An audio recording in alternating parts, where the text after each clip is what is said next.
Welcome back to the Arise interview, where we speak to the newsmakers as well as ordinary people doing extraordinary things around the world and featuring the voices at the heart of the stories. I'm Charles Aniekolu.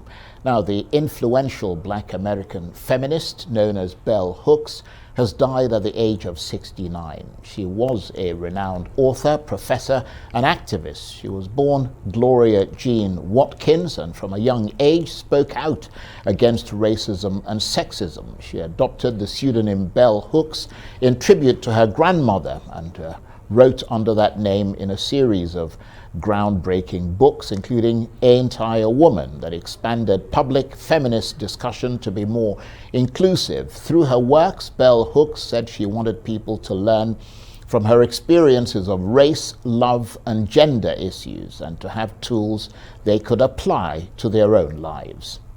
I'd like to read to you from your own book a line that says, "This book is testimony, a celebration of the joy women find when we restore the search for love to its rightful, heroic place at the center of our lives."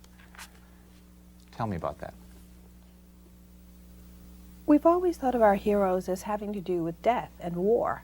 And, you know, when we think of Joseph Campbell and the whole idea of the heroic journey, it's rarely a journey that's about love. It's about, you know, deeds that have to do with conquering, domination, what have you. And so part of what I wanted to say to people is that living as we do in a culture of domination, to truly choose to love is heroic.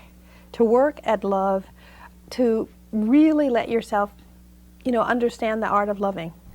That's Bell Hooks, who's died at the age of 69. Well, for more on the life, career, and impact of Bell Hooks, I'm joined now in the studio by Arise correspondent Itoro. Udofia, thank you very much indeed for coming in. Tell us more about Bell Hooks, what she stood for, what she meant to many women around the world. Yeah, she is one of the most influential Black feminist scholars of the last half century, so this is no small loss. Well, I haven't heard of her. I mean, I have, Yeah. but a lot of people haven't, to Very be fair. true. If you're coming out of the American context, and again, it's specifically a Black American context, but also an American cultural context, you'll know of her. She's in your film, she's in the cultural studies department in your college, she's in your classroom in your high school, your middle school. She's also in your corporations with people who are trying to do that deep diversity and equity work. And I mean, her scholarly works, you know, brought so many people together, didn't it? I mean, I understand that a lot of feminism today is rooted in her writings. It is, and if you look at, I don't know if you've heard of the writers like Roxane Gay, Saeed Jones, but all of them, first of all, they poured out their love for her loss, but also spoke about how she influenced their work because, again, what she was talking about was a politics of love, of humanity, during a time when there wasn't any space for that for people of color, and specifically for Black people to talk about that. So how can we have specifically a feminist politique that centers a Black life, a Black ordinary life that within the literary canon wouldn't seem as much. So she was in the lane of a Toni Morrison and Angela Davis, a James Baldwin. Well, those are legends, aren't they? Legendary. I mean, Toni Morrison, Angela Davis, these are people that, I mean, bestrode the state, not just with feminism, but I mean with the whole, you know, civil rights movement and with racism in general. And even for many African women on the continent, a lot of the identity that they find in feminism, from what I read, comes from her and from the community that she built. Very true. Again, Bell Hooks, she came from the American South. So if anybody knows about being a Black person in the South, you're going to deal with it all: race, class, gender, all of it. So that's what makes her particular way of looking at feminism, intersectional feminism, important, is because she dealt with it all. She dealt with her full humanity and brought that to the page. So when we see African women and talk about this on a global level, she's talking about universal themes that can be applied anywhere. So African women are now bringing their full selves to the page and the nuances of their particular feminism. So we even have Chimamanda Adichie, who a few days ago had an interview at with the BBC talking about not being likable and also what it means to be a feminist in today's day and age. So we can go to that. There needs to be more gentleness infused in raising boys, because that way they can hopefully grow up to be men who are a bit more emotionally secure. And then with the way we raise girls, obviously gentleness is there already, but then maybe we need to infuse a little more a sense of resilience, a sense of strength, a sense of not apologizing for being who they are, and also to teach girls that they do not need the approval of everyone. You know, we live in a world where so many girls just have been raised to think that if one person doesn't like you, that's the end of the world. I just think it's a terrible thing to teach girls. And so what I would say to young girls is, especially teenagers, if someone says they don't like you, it's important for you to say to them that you also have the ability to like and dislike, right? I mean, it's important for girls to think of themselves as subjects. You're just not an object that someone's saying, oh, I like you, I don't like you, change your behavior for me. No, you sit tall and you tell them, well, actually, I kind of don't like you too.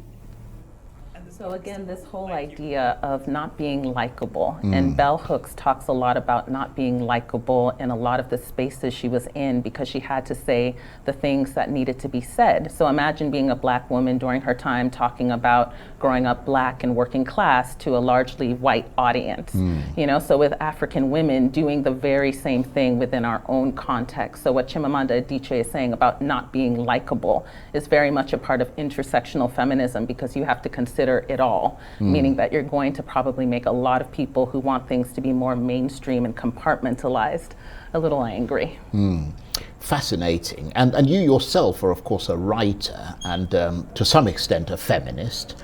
How has she influenced you? I mean, you straddle both the African and American cultures. Yeah, similar to what I was saying before, the accessibility of her writing, the fact that she brought her whole self to the page. So it was important for me, being a Black girl growing up in New England, specifically Massachusetts, to read about a woman who wasn't afraid to say certain things, especially when you're the only African on the block, as I used to say.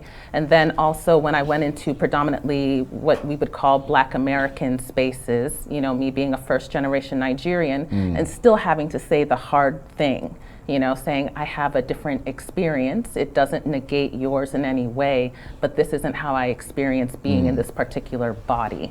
So. But that's fascinating in itself. I mean, how did you deal with that, beyond sort of talking about bell hooks? Because, I mean, to have to say that in a predominantly African-American environment where most people have a sort of shared experience, and then here you are, because, I mean, I know that when I was in America, there was always that sense that you were sort of not really, they see you like you're not really part of us. You're kind of peripherally so, but not really.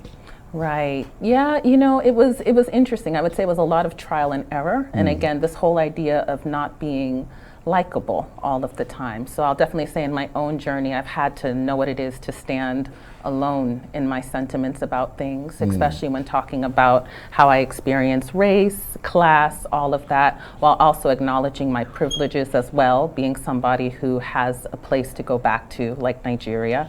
But also, which would have been a huge advantage. Which would have been a huge advantage. You can always get away from it all. Always, and with that comes a lot of responsibility. But what I didn't want to do, especially as a writer, was hide from who I actually was and am. And how do you see yourself in that context? I mean, do you define yourself as Nigerian American, Nigerian and American? Similar to, again, I know we're talking about bell hooks, I mean about myself, but going back to bell hooks, I consider it all. So yes, I'm Nigerian, American, yes, I'm Black, yes, I'm everything at this point. Fascinating. So returning to bell hooks, a true global icon and something of a legend. Do we know how she actually died? Kidney failure. Right. Yeah. Yeah, and she died fairly young, 69 Yeah, years I mean, old. 69 is pretty. Yeah. But was this sort of a long drawn out? I mean, obviously, kidney, problems tend Yeah, to be so- over a period of time. So ongoing.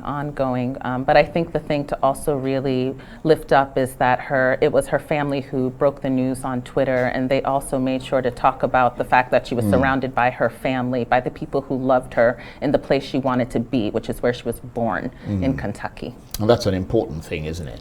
And of course, tributes pouring in from authors, notable figures around the world, and that's a testament to the impact she had on not just feminism, but also on the world of literature too. Yes, she's everywhere. Again, I talked about Roxane Gay, Saeed Jones, but then there's also Kamala Harris, who released a tweet about her. There's Annie Lennox, who, a musician. So there's not one sphere of American life, at least we can say, that she hasn't touched her work, her literature. But in terms of the literature itself, beyond just feminism, I mean, how was she rated as a literary figure?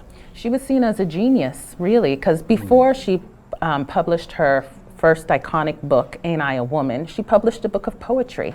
And she also started off as a drama student. So she was always mindful of many different aspects of life. But, feminism for her was the thing that everyone knows her for. But for the real bell hooks heads, I'll say, they know where she is in terms of how far of a reach she has. Right. So in sort of tribute to her, in sort of final tribute, what would you say is the way that she will be remembered going forward? Through her writing, for sure. She has had, 40 books published. And I mean, I remember being in college and reading her work as a teacher. So there's nowhere you go where she isn't in a library, on a PDF that somebody's trying to talk to you about diversity work. She is everywhere, at least within the American sphere. Right. And is she someone you think will become more important in the African sort of world of literature and growing world of feminism, with the likes of Chimamanda Ngozi Adichie and possibly yourself there as well? I think so. I hope so. I also think that's our responsibility, to keep uplifting these voices that some people in some parts of the world might not hear about but need to know about. Itoro, thank you very much indeed. Udofia is a Rise correspondent, and she was talking to me there about Bell Hooks, who has died at the age of 69.